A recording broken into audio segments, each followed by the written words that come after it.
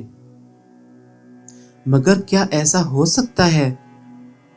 ہو سکتا نہیں، ہو گیا ہے، آئیے۔ بہرحال دونوں گھر پہنچے۔ دوسرا سنگین حادثہ ان کے ساتھ یہ ہوا تھا کہ جب انہوں نے وہ اشرفیاں دیکھیں تو وہ سونے کی نہیں تھیں بلکہ مٹی کی ٹھیکریاں تھیں۔ حکیم سعادت نے سر پکڑ لیا اور بولے، چوٹ ہو گئی، مگر وہ اشرفی تو چل گئی تھی جو تم لے کر بازار گئے تھے۔ وہ اس لیے چل گئی تھی قبلہ کہ اس وقت تک اس جادوگر کا کام پورا نہیں ہوا تھا۔ وہ آپ کے ذریعے صرف ایک جن کو قابو میں کرنا چاہتا تھا۔ گویا ہم وہیں کے وہیں ہیں، حکیم سعادت نے روندی ہوئی آواز میں کہا۔ بس یہی کہا جا سکتا ہے، بھاگتے بھوت کی لنگوٹی مل گئی آپ کو، یعنی وہ اشرفی جو بازار میں چلا دی تھی۔ اب ادھر کا رخ بھی نہ کریں، ہو سکتا ہے وہاں بھی ٹھیکری ہو گئی ہو۔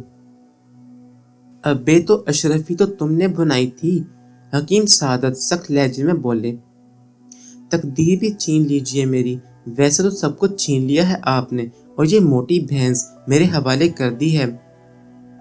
چراغ لے کر ڈھونڈتا تو ایسی اللہ میاں کی گائے نہ ملتی، تیری تقدیر کھل گئی بچو۔ یہ گائے نہیں، اللہ میاں کی بھینس ہے جو چرنے کے سوا اور کوئی کام نہیں کرتی۔ مٹھو میاں نے کہا۔ دونوں دیر تک لڑتے رہے تھے۔ راج گندل کا اب کوئی مخصوص ٹھکانہ تو رہا نہیں تھا۔ پرانی جگہ وہ جانا نہیں چاہتا تھا۔ اس کی دو وجوہات تھیں۔ ایک تو اس کی پینٹ بدل گئی تھی، دوسرا اس جگہ اس کی کافی بے عزتی ہوئی تھی اور لوگوں کو علم ہو گیا تھا کہ راج گندل کا قلعہ کما ہو گیا ہے اور وہ اپنے کالے کرتوتوں کے ساتھ فنا ہو گیا ہے۔ بہرحال بستی سے نکل کر اس نے ایک ویرانے میں پہلا پڑاؤ کیا اور پھر گرو منکاری کو بلانے کے شوبتے دہرائے۔ منکاری موجود ہوا تھا۔ راج گندل بولا، آپ کی کرپا سے میں کامیاب ہو گیا۔ مجھے معلوم ہے، کہاں ہے تیرا شکار، دکھا۔ منکاری بولا اور راج گندل نے لباس سے بوتل نکال کر منکاری کے سامنے کر دی۔ منکاری غور سے بوتل دیکھنے لگا، پھر بولا، یہ آگ کی مخلوق ہے، اسے انسان کی آنکھ نہیں دیکھ سکتی، لیکن اس لمحے یہ ایک قیدی ہے اور اس کی اپنی کوئی حیثیت نہیں ہے۔ یہ نڈھال کیوں ہے مہاراج؟